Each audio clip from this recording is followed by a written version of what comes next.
জিলাৰ কেইকটা অনুষ্ঠিত হোৱা বিশাল গণসমাৱেশত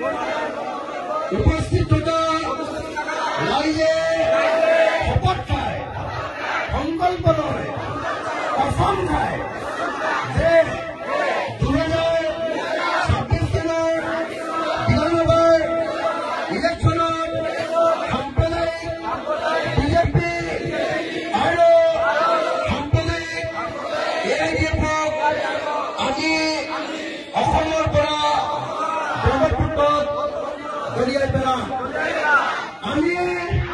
সকলোৱে মিলি নতুন চৰকাৰ গঠন কৰিম আৰু আগন্তুক পঞ্চায়ত নিৰ্বাচনত ৰাইজৰ মনোনীত প্ৰাৰ্থী